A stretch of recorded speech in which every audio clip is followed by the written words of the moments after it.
ഇറാനും അമേരിക്കയും തമ്മിലുള്ള നിർണായകമായ ആണവ ചർച്ചകൾ വെള്ളിയാഴ്ച ഒമാനിൽ വെച്ച് നടക്കും.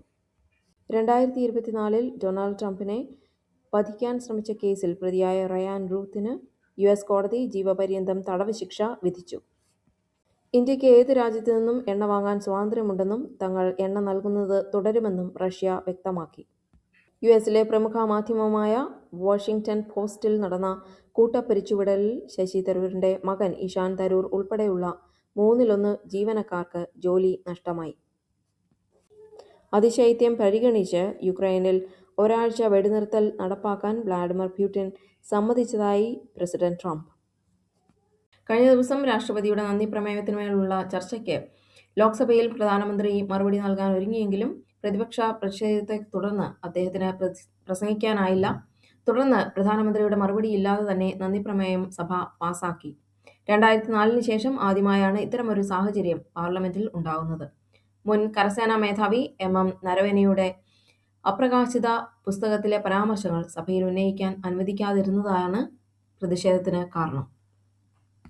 ഇന്ത്യയും അമേരിക്കയും തമ്മിലുള്ള നിർണായകമായ വ്യാപാര കരാറിന്റെ പ്രഖ്യാപനം അടുത്തയാഴ്ച നടക്കും.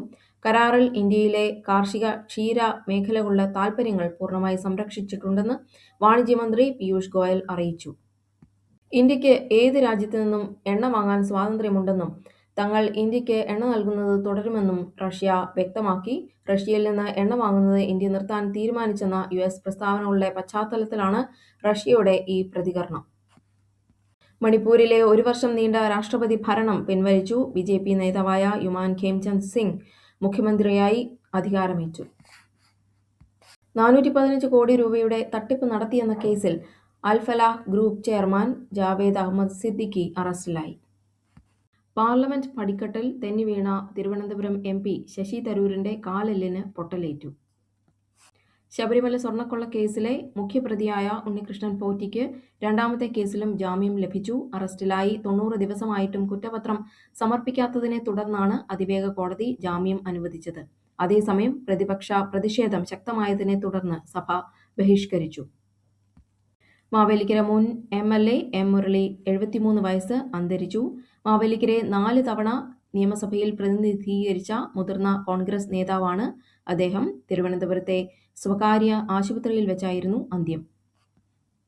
കേരളത്തിൽ ഇന്ന് സ്വർണ്ണവിലയിൽ വലിയ കുറവ് രേഖപ്പെടുത്തി. പവന് 3680 രൂപ കുറഞ്ഞ് 1,13,240 രൂപയായി താഴ്ന്നു. ശബരി റെയിൽ പദ്ധതിയുടെ പകുതി ചെലവായ 1900 കോടി രൂപ സംസ്ഥാന സർക്കാർ വഹിക്കുമെന്ന് മന്ത്രിസഭാ യോഗം തീരുമാനിച്ചു. കിഫ്ബി വഴിയാണ് ഈ തുക കണ്ടെത്തുക. സന്തോഷ് ട്രോഫി സെമി ഫൈനലിൽ പഞ്ചാബിനെ 4-0 തകർത്ത് കേരളം ഫൈനലിൽ പ്രവേശിച്ചു. സംസ്ഥാന വഖഫ് ബോർഡ് പുനഃസംഘടിപ്പിച്ചു. എം.കെ. സക്കീർ വീണ്ടും ചെയർമാനാകും. ഉമർ ഫൈസി മുക്കത്തെയും എ. റഹീമിനെയും ബോർഡിൽ അംഗങ്ങളായി ഉൾപ്പെടുത്തിയിട്ടുണ്ട്.